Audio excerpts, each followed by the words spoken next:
revisão a respeito das leis da termodinâmica.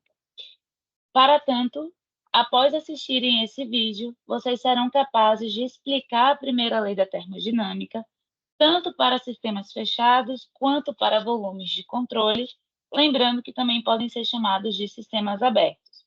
Além disso, serão capazes de explicar a segunda lei da termodinâmica aplicada a ciclos termodinâmicos e, por fim, serão capazes de calcular o trabalho, o calor, a eficiência através do balanço de energia. Bom, para isso, precisamos revisitar o conceito de sistema termodinâmico e existem 3 tipos de sistema. O primeiro deles é um sistema aberto, ou volume de controle, em que a própria animação já nos mostra em que existe uma passagem tanto de matéria quanto de energia.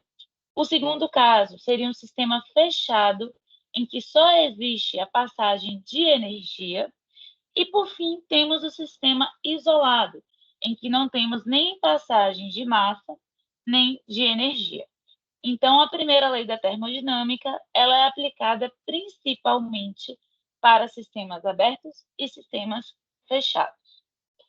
É importante também frisarmos as 3 principais leis da termodinâmica. Então, a gente tem a primeira, a segunda e a terceira lei da termodinâmica.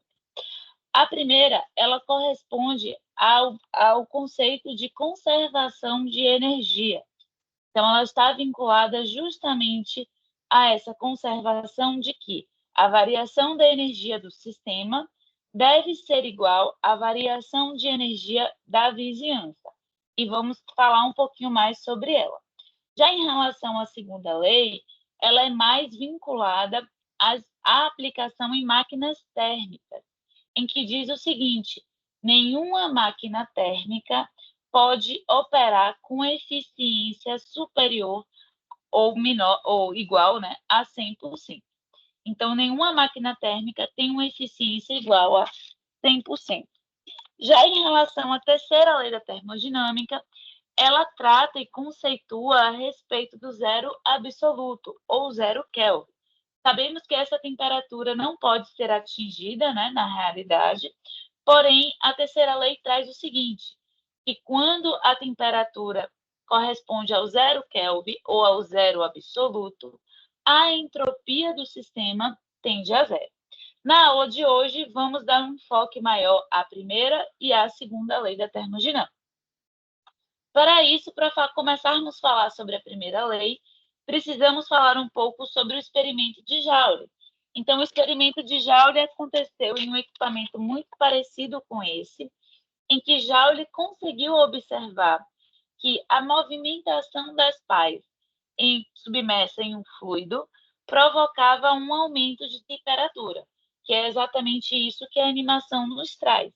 Então, quando a pá ela se movimenta, a temperatura daquele fluido também aumenta. É importante falar que Joule testou esse experimento para diversas substâncias, e todas, na verdade, apresentaram o mesmo comportamento. E Joule chegou à conclusão de que esse aumento de temperatura estava relacionado com o efeito de atrito que a pá acabava provocando naquele sistema. E, com isso, ele conseguiu fazer uma relação entre trabalho e calor. Ou seja, a partir desse experimento, ele conseguiu confirmar, né, que o trabalho pode ser convertido em calor e vice-versa. Então, com isso, ele postulou, né, e toda a termodinâmica postulou a seguinte definição para a primeira lei. A quantidade total de energia do universo é constante, isto é, quando desaparece numa forma, reaparece simultaneamente em outras formas. Em outras palavras, podemos dizer que a variação da energia do sistema mais a variação da energia das vizinhanças é igual a zero. Lembrando que sistema é a região em que o processo está ocorrendo. Já a vizinhança é o espaço que circunda o sistema, ou o ambiente em que o sistema está inserido. Então, se a gente for falar com outras palavras, podemos dizer que a variação de energia do sistema é igual à variação da energia da vizinhança, justamente porque a energia total ela se conserva. Então, também é importante frisar que a primeira lei leva em consideração não só o sistema, mas também a vizinhança em que circunda esse sistema. Outra questão que precisamos relembrar é em relação a como a primeira lei da termodinâmica pode ser escrita matematicamente para sistemas fechados e para sistemas abertos ou volumes de controle. Então, ela é escrita de maneiras diferentes, até porque são sistemas completamente diferentes. Se nós temos um sistema fechado, como é o exemplo aqui desse cilindro-pistão, em que não existe passagem de massa, mas existe passagem de energia, e essa energia pode provocar uma expansão ou não do sistema, mas existe essa energia sendo adicionada a esse sistema. Nesses casos, a primeira lei da termodinâmica ela está vinculada justamente à variação da energia cinética, mais a variação da energia potencial, mais a variação da energia interna. Lembrando que esses três termos da equação está vinculado à condição do sistema. Então, essas variações correspondem à variação de energia do sistema. Já em relação à vizinhança, nós temos aqui que isso tudo tem que ser igual ao calor, mais ou menos calor, mais ou menos trabalho. Lembrando que esse mais e menos corresponde à direção em que o calor e o trabalho está sendo considerado. Então, e depende também da convenção adotada. Então, só para ficar um pouco mais claro para vocês, e considerando a referência básica, né, e a referência que nós seguimos na termodinâmica 1, que é a termodinâmica aplicada, que é o livro do Shapiro-Moran, falamos que essa convenção corresponde ao seguinte: quando o trabalho é positivo, quer dizer que o sistema realiza trabalho em relação à vizinhança. Então, nesse exemplo, ficaria claro que seria um trabalho de expansão. Quando o sistema expande, quer dizer que esse trabalho é positivo. Um trabalho negativo seria quando a vizinhança realiza trabalhos sobre o sistema. Então, seria uma compressão. Então, seria do estágio 2, que é esse pontilhado, até o estágio 1. Já em relação ao calor, é um pouco diferente. Calor positivo é todo o calor que o sistema absorve, ou seja, o calor que está sendo direcionado ao sistema. E calor negativo é quando o sistema libera o calor para a vizinhança. Espero que isso tenha ficado claro para vocês. Lembrando também que outras bibliografias podem utilizar convenções trocadas, né, o oposto. Mas o que vocês precisam ter em mente é justamente esse sentido mais físico. Já em relação aos volumes de controle ou sistemas abertos, além de todos esses parâmetros que nós falamos para sistemas fechados, nós também precisamos inserir os termos relacionados ao fluxo de massa, tanto da entrada quanto da saída. É importante lembrar que temos aqui o sinal do somatório, porque podemos ter mais de uma entrada e mais de uma saída, né? Então, continua a mesma questão do calor menos o trabalho, lembrando que precisamos levar em consideração o sinal de menos e o sinal de mais, mas a energia de fluxo da entrada menos a energia de fluxo da saída. Essa energia de fluxo é calculada através da entalpia do sistema, mais a energia cinética, mais a energia potencial. Lembrando que, nesse caso, a equação está escrita, né, esses parâmetros dentro do parêntese, são parâmetros específicos, ou seja, é a unidade de energia, que pode ser joule ou quilojoule, principalmente no sistema internacional, dividido pela unidade de massa, que geralmente é quilograma.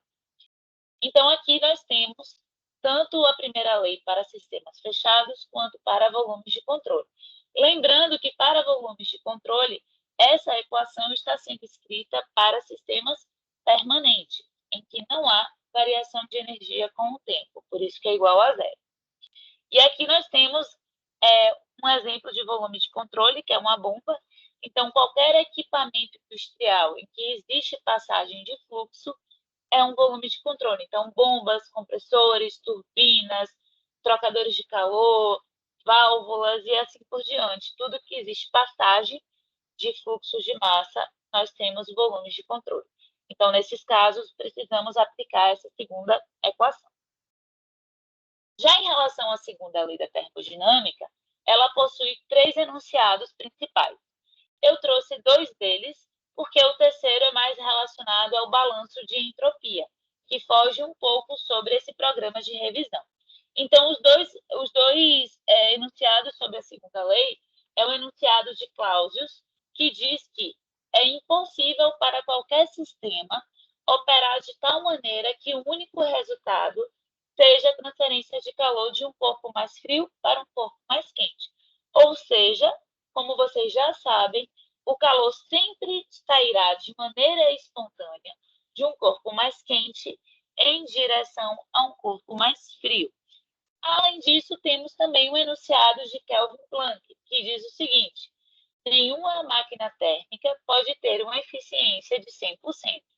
Ou seja, qualquer máquina térmica possui uma eficiência menor do que 100%. E o que isso significa, né? Então, primeiro vamos só ilustrar como seria o enunciado de Clausius, né? Então, nesse caso, nós temos 2 fontes, a fonte quente e a fonte fria. Então, nessa imagem já mostra que é permitido o calor sair do quente em direção à fonte fria, porém, não é permitido o sentido inverso, sair do frio para o quente de maneira espontânea. Já em relação ao enunciado de Kelvin Planck, aqui está sendo representado uma máquina térmica de eficiência de 100%. Por quê? Porque todo o calor que é direcionado a essa máquina térmica que sai do reservatório quente, né, que é justamente esse QH, está sendo convertido em trabalho. Lembrando que máquinas térmicas são qualquer máquina em que, principalmente as máquinas de potência, né, em que produzem trabalho. Então, nesse caso, quer dizer que essa máquina tem um aproveitamento de 100%. Todo o calor que entra pode ser convertido em trabalho.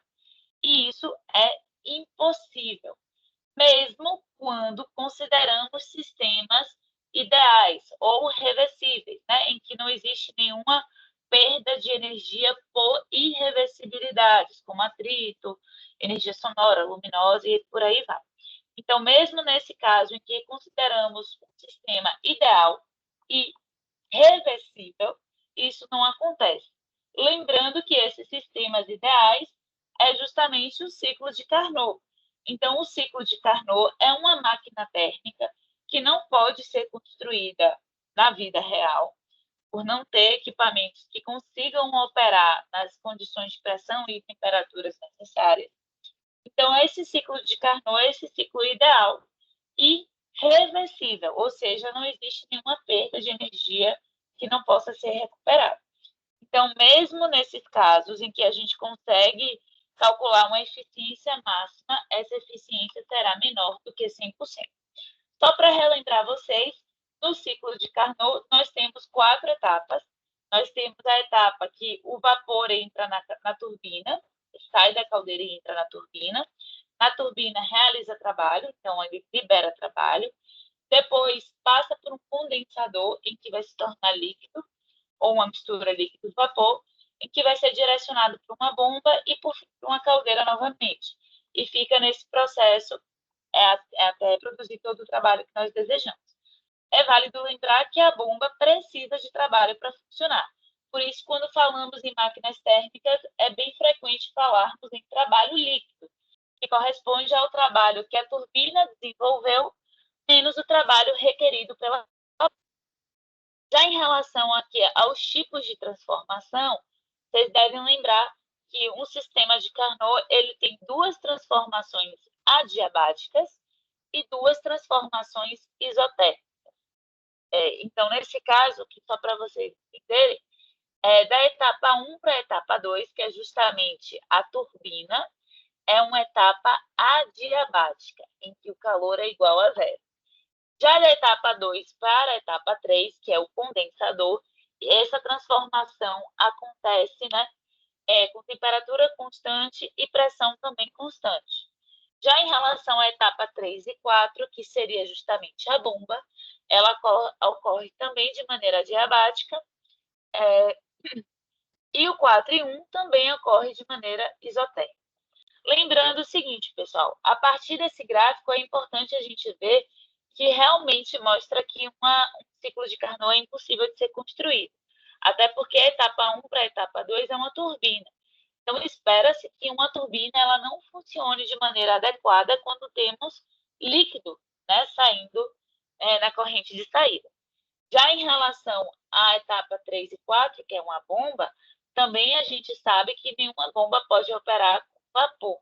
Então, lembrem que nessa região 2 e 3 é justamente aquela mistura bifásica em que nós temos tanto líquido quanto vapor presente na substância. Então, isso mostra que o ciclo de Carnot realmente é um ciclo utópico, né? Porém, a partir de Carnot, a gente pode calcular a eficiência máxima que um ciclo pode ter. Lembrando que nenhum ciclo real vai ultrapassar ou chegar próximo em uma eficiência tão próxima ou igual ao ciclo de Carnot. E essa eficiência de Carnot é calculada através das temperaturas, tanto da fonte quente quanto da temperatura da fonte fria. Lembrando que essas temperaturas precisam estar em temperaturas em escala absoluta, então em Kelvin. E aqui a gente consegue ter um parâmetro, né? Essa eficiência máxima, ela funciona justamente como um parâmetro comparativo com a eficiência real de um ciclo. Então, quando a eficiência real é menor do que a eficiência de Carnot, ou máxima, dizemos que a máquina térmica é irreversível. Quando é igual, dizemos que é uma máquina térmica reversível e podemos concluir ainda que é uma máquina térmica de Carnot. E quando a eficiência é maior do que a eficiência máxima, é uma máquina térmica impossível. Então, a partir daí, a gente pode passar para fazer uma atividade que fala justamente desse comparativo. Essa atividade diz o seguinte: considere a situação em que o inventor alega ter desenvolvido um equipamento que trabalha segundo o ciclo termodinâmico de potência mostrado na figura. O equipamento retira 800 kJ de energia na forma de calor de um dado local que se encontra na temperatura de 1000 Kelvin. Desenvolve uma dada quantidade líquida de trabalho para a elevação de um peso e descarta 300 kJ de energia na forma de calor para outro local que se encontra a 500 Kelvin de temperatura. Sendo a eficiência térmica do ciclo dada pela equação fornecida, a alegação do inventor é. Aí, com isso, antes de ler as alternativas, a gente tem que entender que a questão está pedindo para a gente calcular tanto a eficiência do ciclo que o inventor diz ter construído, quanto a eficiência de Carnot, porque a partir dessa comparação, a gente consegue definir se essa máquina é possível ou impossível. Então, a partir daí, vamos fazer esse cálculo. Primeiro, para o cálculo da eficiência real, que depende apenas do calor que foi transferido para a fonte fria, que é o QC, e o calor que foi transferido da fonte quente para o ciclo, que é o QH. E temos esses dados, né? Então, a partir daí, calculamos que a eficiência da máquina é de 62,5%. O próximo passo é calcular a eficiência máxima teórica, ou a de Carnot, que depende apenas das temperaturas. Fazendo essa conta, a gente chega em uma eficiência de 50%. Ou seja, a eficiência da máquina que o inventor alega ter construído é maior do que a eficiência máxima ou de Carnot. Com isso, mostra que é uma máquina impossível de ser construída. Então, voltando para as alternativas, nós temos a seguinte. Letra A. A alegação do inventor é correta, pois a eficiência do seu equipamento é de 50%. Já é falsa, porque a eficiência do equipamento não é 50%, é 62%, 62,5%, então essa resposta está errada. A letra B diz que é incorreta, pois a eficiência do seu equipamento é de 50%, também é falsa, né? Por isso. A letra C diz que é correta, pois a eficiência do seu equipamento é 62,5 e é menor do que a eficiência teórica máxima. Não, a gente viu que a teórica máxima é menor do que o 62,5. Então, a resposta certa é justamente a letra D, que diz que a alegação é incorreta, pois a eficiência do seu equipamento é de 62,5 e é maior do que a eficiência teórica máxima. Então é isso, pessoal. A revisão sobre leis da termodinâmica fica por aqui e coloco à disposição para sanar qualquer dúvida em relação a esse assunto. E bons estudos!